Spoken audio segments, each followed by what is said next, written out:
Well, Jim, this next question sent to CornyDriveThru at gmail.com. We got music on this program? We have a couple songs coming up momentarily. I'm ready to do a tap dance. Go ahead. This song was sent to CornyDriveThru at gmail.com from John O. Wait, so you just dropped the last question. No, I'm going to the last question right here. You said this song.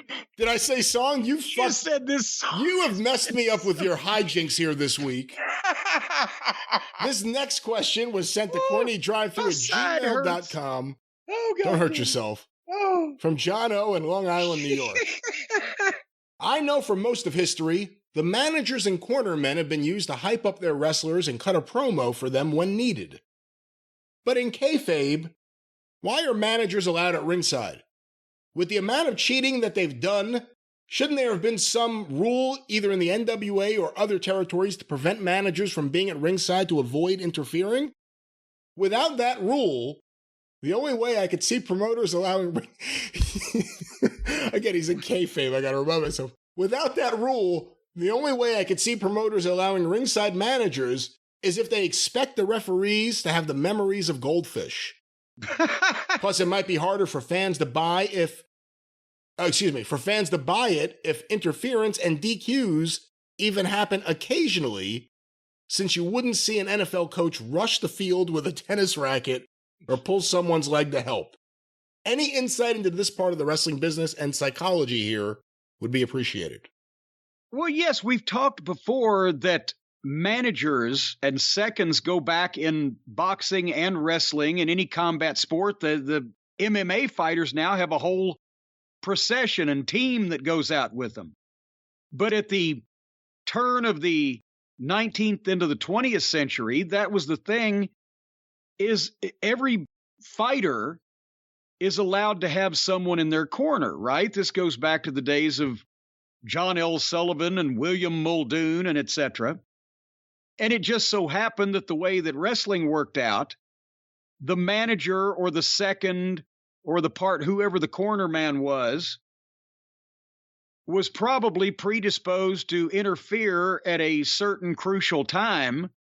And that's the reason why that most of the babyface wrestlers, most of the wrestlers that were honorable and straight up and scientific, they didn't have corner men, but the heels did, because they didn't mind taking a shortcut, but they would obviously, like everything else, it started completely believably, where there would just be a slight referee distraction or a guy knocking a guy's foot off the rope at the right time, or, something simple that could actually happen.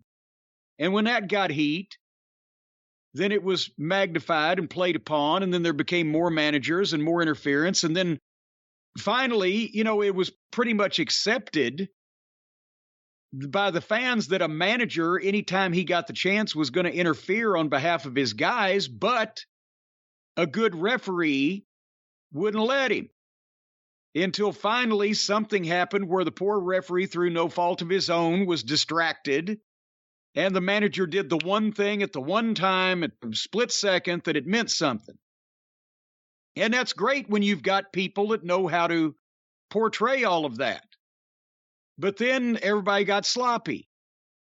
So, then it got prostituted where they were interfering and they were burying the referee, and guys who couldn't, get the point of interfering in and out quickly and not putting the heat on the referee, and et cetera, et cetera. And then it became a thing to where, like today's modern wrestling, and over the last 20 years, everybody running wrestling grew up watching everything and not knowing what was the good part and the bad part and where to draw a line, and just, that's what managers are supposed to do. They interfere.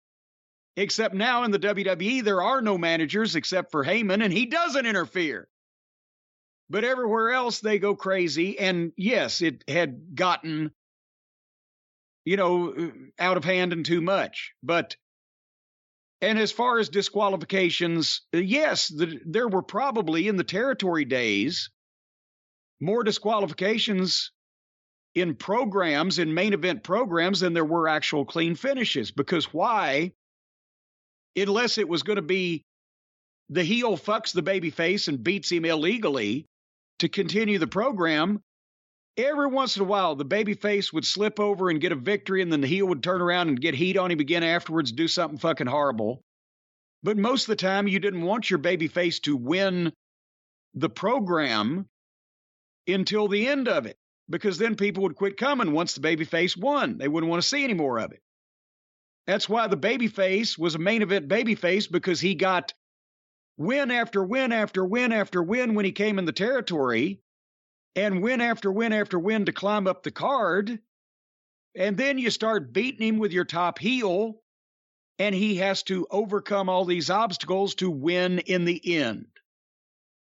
So there were more DQs than there were anything else, because that fit the fucking picture. And if you're doing a 13-week program where guys are going to wrestle 13 fucking weeks in a row, you're going to have to DQ some of those things and then shoot an angle afterwards for the next week or whatever. And before wrestling fans got fucking weird and everybody lost their minds that's running the business, nobody yelled and screamed about disqualifications, except they were upset if their guy didn't win the fucking belt or the match. If the babyface won by disqualification, they were just as happy with that because at least he won, but they still wanted to see him win the title or pin the 3 count or get even or whatever. So that's what that is. And it just now, it's as preposterous as everything else in wrestling because people lost sight of how it started and what the purpose was and ended up just making it another thing that everybody does.